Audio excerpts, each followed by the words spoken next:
Salut tout le monde, donc voilà, après avoir parlé des starters plantes et des starters feu, on termine avec les starters eau. Donc pour eux, il y a aussi un thème logique qui se dégage. Enfin, on peut dire plusieurs thèmes qui se croisent finalement. C'est des Pokémon qui sont plutôt belliqueux, donc le thème de la guerre, les armes et le fait de donner la mort. Donc je pense que c'est les trois thèmes qui rassemblent les starters eau. On va commencer par le starter de Kanto, Carapuce. Donc pour lui, au niveau de son nom, c'est pratiquement comme le mot carapace, finalement ils ont juste remplacé une lettre pour faire Carapuce. Donc pourquoi puce, je sais pas, donc c'est pas une référence à l'animal sans doute, c'est peut-être pour donner un petit côté un petit peu plus mignon. Et au niveau de sa forme, donc on pourrait se dire bon c'est une tortue de type eau, donc une tortue aquatique, mais je trouve que c'est assez mitigé, enfin il ressemble pas mal à une tortue terrestre quand même, mais qui serait en mode bipède finalement. Ensuite pour Carabaf, donc on a toujours la racine Cara pour la carapace, mais avec la baffe comme la chose qu'on se donne dans la gueule. Et sinon, au niveau de son nom anglais, justement, on sent le côté guerrier, justement, ce qu'ils appellent War Turtle, donc la tortue de guerre, donc ça montre que c'est un Pokémon quand même bien violent. Et sinon, petit détail amusant aussi, vu son nom, il pourrait devenir un Normand dans l'univers d'Astérix. Télégraphe, sténographe, stéphographe, Carabaf. ils ont tous des noms qui finissent en raf. Une drôle de coïncidence aussi avec Carabaf, donc qui est lié un petit peu à l'élément dont je viens juste de parler. Il s'agit au fait de ses oreilles, donc des petites oreilles ailées. Et moi ça me fait clairement penser aux ailes qu'on peut retrouver sur certains casques. Oui, donc quel personnage retrouve-t-on avec un casque ailé comme ça? Par exemple Astérix dans la bande dessinée, ou sinon le dieu Thor. Pour Tortank, donc c'est une très grosse tortue, donc je pense comme les tortues géantes des îles Galapagos. Et sinon, en son nom, on retrouve le tank, donc le tank, la machine de guerre. On passe à la ligne évolutive de Caeminus, Crocodile et Alligatueur. Donc pour eux, niveau animal, il n'y a pas grand chose à dire, mis à part que c'est des reptiles crocodiliens, donc caïman, alligator et crocodile. Bon, pas Gavial, vu que ça correspond à notre Pokémon, mais je reparlerai pas dans cette vidéo. Sinon, bon, déjà pour que Caeminus, donc c'est un caïman minus. Bon, pas grand chose à dire, enfin, il ressemble à un petit crocodile bipède. Pour Crocodile, bon là, il garde le côté crocodile, mais avec un petit air d'homme des cavernes, avec la forme qu'il a sur son corps, justement, ça fait penser un petit peu à la peau que peuvent porter les hommes des cavernes, que par exemple dans les pierres à feu. Bon, je prends un exemple comme ça au hasard. Bon, maintenant on passe à l'alligator, donc lui rien que dans son nom on sent que c'est pas un tendre, parce qu'on a l'alligator et le tueur. Donc tu es un tueur! Chef, oui, chef! Fais-moi voir ta gueule de guerrier! Pour ce Pokémon il y a aussi deux coïncidences possibles, donc la première je pense que c'est qu'une simple coïncidence. Voici Gali l'alligator, il sème la mort. Pour la deuxième coïncidence, donc ça vient du nom du Pokémon, donc alligator, alligator tueur, crocodile tueur. Ah, on sent déjà quelque chose qui vient, donc avec le personnage de Killer Croc, qui est un des méchants de la franchise Batman. Pas le plus récurrent, mais quand même assez stylé. Et bon, je pense que c'est un clin d'œil qui a été fait à ce personnage de comics. Après, bon, c'est pas une certitude, mais je pense que c'est le cas. Bon, là, avec la troisième génération, on arrive à la famille Starter, avec l'apparence la plus difficile à analyser. Donc là, c'est vraiment des suppositions, mais bon, je pense qu'il y a un petit peu un mix entre plusieurs espèces de poissons et d'amphibiens. Donc, on peut par exemple parler de Lucilure, le Périophthalme, et sinon l'axolotl aussi un petit peu pour les espèces de petits trucs qu'ils ont sur les joues. Bon, pour parler d'étymologie, donc pour Gobu, ça vient de Gobi et Bou. L'étymologie anglaise mudkip, donc ça vient de mud, la boue aussi, et skip, qui est le fait de sauter ou de passer. Mais ça fait référence aussi au mudskipper, donc qui est le nom anglais justement du périophthalme dont j'ai parlé tout de suite. Et ce poisson fait partie de la famille des gobies, donc ça se rejoint plus ou moins. Pour ce qui est de Flobio, donc il n'y a pas grand chose à dire, donc son nom viendrait de Flo, donc comme les flots, et bio, la biologie. Et sinon sur lui, donc au niveau de sa crête qu'il a sur la tête, donc elle fait pas mal penser à la crête qu'on trouve sur justement les casques grecs de l'Antiquité. Donc il y a toujours cette notion d'IA vu que c'est des casques militaires. On voit la fin de cette famille évolutive avec l'agron. Donc lui, niveau étymologique, donc son nom viendrait de lagon. Et dans Poképedia, donc le gron comme ground, le sol en anglais. Donc pourquoi pas, mais sinon ça peut être aussi gros et rond. C'est pas impossible que ce soit ça également. Au niveau de son apparence, je trouve assez rigolo, parce qu'il fait penser un petit peu au personnage de Big the Cat dans la franchise Sonic. Et sinon, dernier petit détail sur ce Pokémon, donc il s'agit de sa queue qui a une forme un peu d'éventail. Et on a pu voir pour certains personnages asiatiques que l'éventail peut servir d'arme, donc notamment pour Kitana dans la saga Mortal Kombat, le personnage de Mulan de Disney, et sinon Temari dans Naruto. On passe à la famille Starter O de Sinnoh avec Tiplouf, Primplouf et Pingoléon. Donc pour commencer, Tiplouf, donc lui, bon, pour son nom, ils sont pas allés chercher bien loin, ils ont pris le bruit de quelque chose qui tombe dans l'eau, donc le plouf, et tout ça en tout petit. Donc quand on balance un petit truc dans l'eau, ça fait un Tiplouf. Donc pour ce qui est de son apparence, même de l'apparence de la famille globalement, donc c'est des manchots empereurs, et donc Tiplouf, bon, c'est le poussin manchot. Pour Primplouf, il n'y a pas grand chose à dire, on garde toujours l'idée du plouf, sauf que cette fois c'est un prince qui tombe à l'eau. Voilà, on termine cette famille 4G avec Pingoléon, donc rien de plus intéressant à analyser de cette famille. Donc pour lui déjà niveau étymologique, donc on a le pingouin et Oléon comme Napoléon, donc, qui était un empereur et chef de guerre français très célèbre. Et sinon, au niveau de son apparence, donc pas mal d'éléments.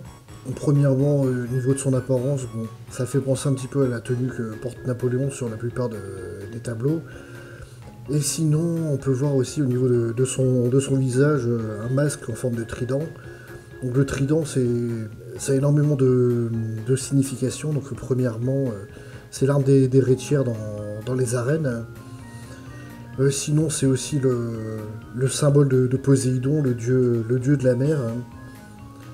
Et sinon, c'est également aussi le symbole de la planète Neptune, et bon, du dieu Neptune pour les Romains. Donc maintenant, on passe à la famille des starters d'Unis avec Moustillon, Mateloutre et Clamiral. On va commencer déjà par parler de l'animal dont sont inspirés ces Pokémon. Donc c'est vrai que la première fois que les gens ont vu Moustillon, ils se sont demandé mais qu'est-ce que c'est que ce machin? Enfin, ça ressemble à un genre de clown avec des pieds palmés, enfin c'est pas un animal, c'est pas possible. Et pourtant si, ça ressemble à un animal, la loutre de mer, qui a un petit peu cette tête rigolote avec le visage tout blanc, un gros nez, des moustaches, enfin c'est un animal assez amusant physiquement. Et donc voilà, cette famille est inspirée de ça. Ensuite, donc étymologiquement, Moustillon, donc il y a énormément de choses à dire sur ce Pokémon, donc on sait pas trop d'où vient l'étymologie, mais bon, je pense que ça peut venir du mousse, donc qui est un grade dans la marine, donc c'est un petit peu le petit tâcheron, enfin le grade le plus bas dans la marine, donc le moussaillon. Donc, je pense que ça désigne le même individu. Mouste, ça va être la moustache aussi, vu que la loutre de mer est un animal quand même assez moustachu. Et Ion, donc ça peut être la fin de moussaillon, ou sinon ça peut aussi être le postillon. Donc, c'est peu probable, mais on sait jamais, peut-être. Donc pour Mateloutre, je vais revenir un petit peu avant quand même sur Moustillon, donc, pour dire que il se bat avec un coquillage, donc celui qu'il porte sur son ventre, et donc il s'en sert comme un outil ou comme une lame offensive. Et donc Mateloutre, lui, il possède aussi ses coquillages, mais lui il en a deux, donc un sur chaque cuisse. Et au niveau de son apparence, bon, pas grand chose à dire de plus, donc ça reste une loutre.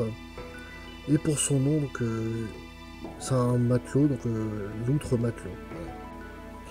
Donc pour ce qui est de Clamiral, donc pour lui on a deux idées qui sont pas exactement les mêmes qu'on retrouve dans son étymologie. Donc on va commencer par le côté français. Donc Clamiral, donc clam, ça désigne les coquillages bivalves, donc le fait qu'il ait quand même un gros coquillage sur la tête, bon, on peut quand même y faire un petit peu référence. D'ailleurs, toute cette famille évolutive est basée quand même sur le thème des coquillages. Et ensuite, amiral, ça désigne bien ce que c'est l'équivalent d'un général, mais pour la marine, donc c'est le grade le plus élevé dans une flotte. Et pour son étymologie anglaise, donc Samurot, donc on a Hot comme otter, la loutre, et Samour comme le samouraï, parce que ce Pokémon, bah, il est inspiré justement d'un guerrier féodal japonais. Parce que, bah, pareil, ce Pokémon, enfin, c'est pré-évolution, donc se bat avec des coquillages, mais ils s'en servent un peu comme des katanas. Et d'ailleurs, ben, ce Pokémon, justement, peut se servir de katana qu'il a planqué dans ses bras pour enfin ses pattes avant pour les sortir et justement se battre avec deux armes tranchantes. Il a d'ailleurs un casque, un genre de kabuto comme les samouraïs.